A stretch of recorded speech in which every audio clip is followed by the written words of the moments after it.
Кітап номері 2. Директордың әкесі. 10-12 жасыма дейін мен үшін әкем қаһарман болатын, оған көңілім толатын, менің айтқанымды қылатын. Өскесін әкем сияқты болғым келіп, оның жүріс-тұрысына, болмысына еліктедім. Әкемнен артық жан жоқ деп өзге біреуге ерікпедім. Бір қызығы 5-ші сыныптан соң әкемнің көзқарасы күрт өзгерді. Кез келген ісімді жылы сөз емес, қаталдықпен түзедім. Бұрынғыдай қалағанымды әпермеді, еркелігімді көтермеді. Маған деген махаббаты сөнген екен деп ойғардым. Енді мен оның әр ісінен мінездеуді шығардым. Әрбір сөзін сынадым. 18 жасымда оның ақылын тыңдауды доғардым. Оның ұстанымы ескіліктің сарқыншығындай сезілді. 22 жасымда наным-сенім, саясат пен тәрбие мәселесіне қатысты әкемнің көзқарасына қойшы болып, ойларымды батылдана батыра айтып жүрдім. Әкем жақтырмаса да үндемей шыдап бақты. Біздің ауылда Асан деген жас жігіт бар еді. Ол әкеммен қызметтес болатын. Оның әкеме деген ықыласы ерекше еді. Кейде әкеме таңертең бу бұрқыраған ыстық нан әкелетін. Жұма күндері ыстық сүт жеткізетін.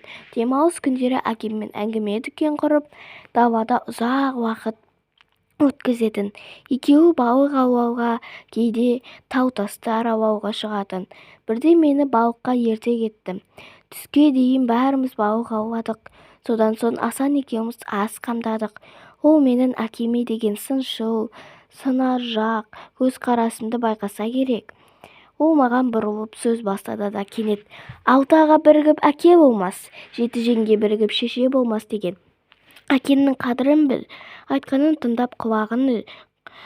Әкең майыстан біреуін сүрсең сүйеуін емес бе? Сен әкеңнен 6 батпан артық тудым десең де 7 батпан жетпейсің.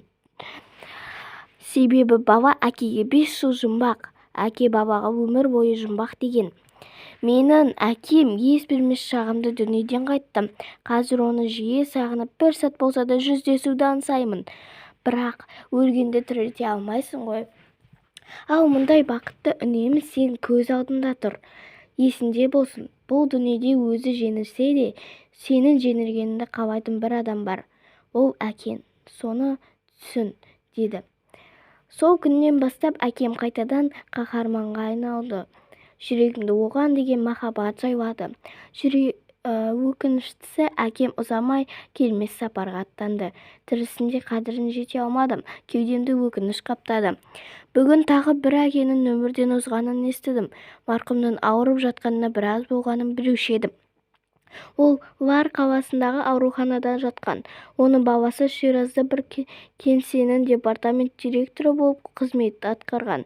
Жұрттың айтуынша, ол соңғы күндері кеңседе жұмыс аяқталысымен 350 шақырым жүріп, әкесін көруге асығып жетеді екен. Ертеңінде таң сәріде әкесі қимай қоштасып, Шираздағы кеңсеге кетеді екен.